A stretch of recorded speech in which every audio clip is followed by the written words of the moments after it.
Sometimes I feel like I'm getting over my head. I'm going to be speaking at the Chester County Beekeepers Conference tomorrow. So it's an all day event on March 12th from 8 o'clock to 5. And whew, boy, they have a lineup. They have like 30 different presentations going on, all in separate rooms. So you can kind of pick and choose exactly what suits your style of beekeeping and where you are in your beekeeping life. But man, I'm going to be in the company of Dr. Jamie Ellis, Randy Oliver, Tom Seeley, Dr. Thomas Seeley, little old me kicking around in the back corner there. My goodness gracious. It's online, so it's not like I'm going to have to actually sit there and socialize with them because that would be way too much for me. But just being listed within the names of these giants of beekeepers, it's pretty humbling, I'm telling you.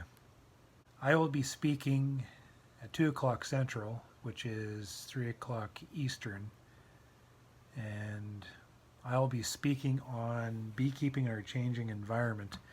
It's a presentation I typically give to conservation groups within the area here. It's a presentation I give to farmers and just trying to show them a little bit of perspective on what our land management and development is doing. Corey Stevens mentions, what's the trade-off of all this management, all this development, all this effort to farm? What's the trade-off on that? And one of the trade-offs is a loss of diversity, and that loss of diversity directly impacts the beekeeping industry, and just trying to highlight that. And maybe also speaking to beekeepers at the same time, in the sense, this is agriculture, this is what we're doing, this is why we're doing it. What are you going to do about it? Right? And me as a beekeeper who manages a grain farm, cattle farm, and a honey farm, just how do I find the balance within all those dynamics?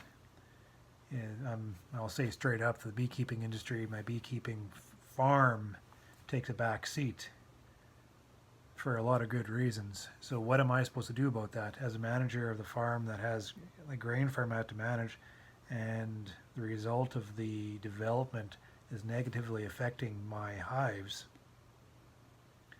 How do I as a beekeeper square that out? So there's a few things I'm doing within the farm here, and a lot of things I'm doing to focus on the health of my bees and the preservation of the environment within our farm. So it's just kind of a little bit of a roundabout conversation around the issue, how the issue affects our bees, what I'm doing as a beekeeper, and in a way, as beekeepers, we're opportunists, squatters in a lot of ways. We're on other people's property.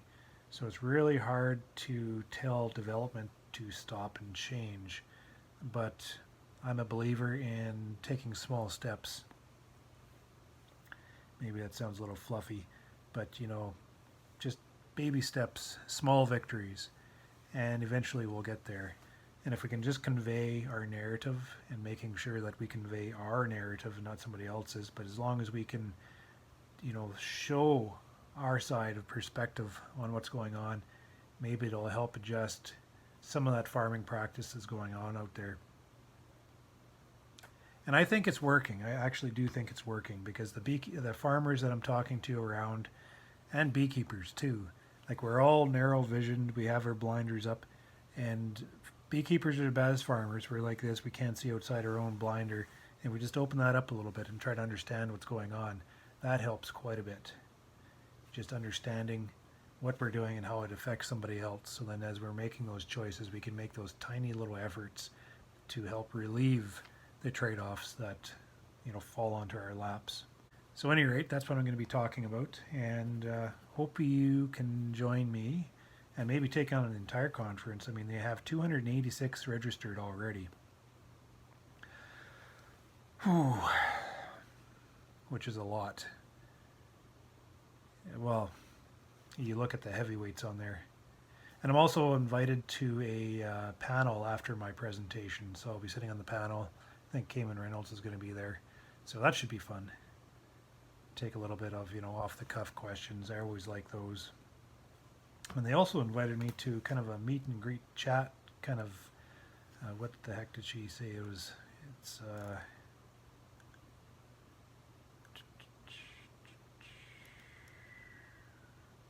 Friday night bee chat.